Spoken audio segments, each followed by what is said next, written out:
அஸ்ஸலாமு அலைக்கும் வரஹ்மத்துல்லாஹி வபரகாத்துஹு. ஒரு நாள் பொழுது அனஸ் ரலியல்லாஹு தஆலா அன்ஹு அவர்கள் மஸ்ஜிது நபவியில் நபிகள் நாயகம் ஸல்லல்லாஹு அலைஹி வஸல்லம் அவர்களோடு உட்கார்ந்திருக்கிற போது யமன் தேசத்திலிருந்து ஒரு கூட்டத்தினர் நபிகளாரை பார்ப்பதற்காக வருகிறார்கள். வந்தவர்கள் நபிகளாரிடத்தில் சலாம் சொல்லி உள்ளே வந்தபோது நபிகள் நாயகம் ஸல்லல்லாஹு அலைஹி வஸல்லம் அவர்கள் தன் தோழர்களை பார்த்து சொன்னார்கள், என் அருமை தோழர்களே, யமன் வாசிகள் உங்களிடத்திலே வந்திருக்கிறார்கள். அவர்களுக்கு நீங்கள் முசாபஹா செய்யுங்கள், கை கொடுத்து கொள்ளுங்கள். அவர்கள் தான் முசாபஹாவை இந்த சமூகத்தினருக்கு அறிமுகப்படுத்தியவர்கள் என்று நபிகள் நாயகம் ஸல்லல்லாஹு அலைஹி வஸல்லம் சொன்னார்கள். சொல்லியதற்கு பிறகு முசாபஹா செய்வதன் ஊடாக கிடைக்கின்ற நன்மைகளை எங்களுக்கு சொன்னார்கள். ஒரு முஸ்லிம் மற்ற முஸ்லீமை காணுகிற போது கை கொடுத்து முசாபஹா செய்வதன் காரணமாக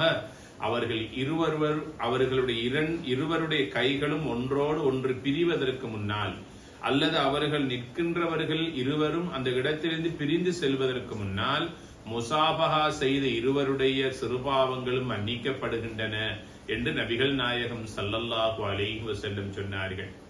அதே போல ஒரு முஸ்லிம் மற்ற முஸ்லிமை காணுகிற போது அவர் சிரித்த முகத்தோடு அவரை முகம் கொடுத்து நோக்குவதும் ஒரு சிறந்த சதக்காவாகும், சிறந்த பண்பாகும்.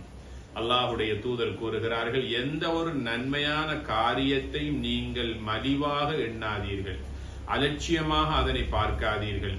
நீங்கள் உங்கள் சகோதரனை மலர்ந்த முகத்தோடு சிரித்த முகத்தோடு சந்திப்பதும் நன்மையான தர்மமே என்று சொன்னார்கள் அல்லாஹுடைய தூதர் ஸல்லல்லாஹு அலைஹி வஸல்லம் அவர்கள். அதே போல இப்னு உமர் ரலியல்லாஹு தஆலா அன்ஹு அவர்கள் சொல்லுகிறார்கள், ஒரு நாள் நபிகள் நாயகம் ஸல்லல்லாஹு அலைஹி வஸல்லம் அவர்களை பார்ப்பதற்கும் சந்திப்பதற்கும் அவர்களோடு பேசுவதற்குமாக நாங்கள் அவர்களிடத்தில் சென்றோம். சென்றவுடன் நபிகளாருடைய கையை பிடித்து நான் அவருடைய கையிலே முத்தமிட்டேன் என்று சொன்னார்கள் இப்னு உமர் ரலியல்லாஹு தஆலா அன்ஹு அவர்கள். மேற்படி ஹதீஸ் எல்லாம் புகாரி முஸ்லிமிலே பதிவு செய்யப்பட்டிருப்பதை நாங்கள் பார்க்கிறோம்.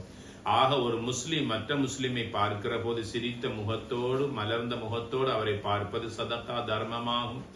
இரண்டாவது, ஒரு முஸ்லிம் மற்ற முஸ்லிமுடைய கையை பிடித்து முசாபஹா செய்வதனூடாக இருவருடைய பாவங்களும் மன்னிக்கப்படுகின்றன.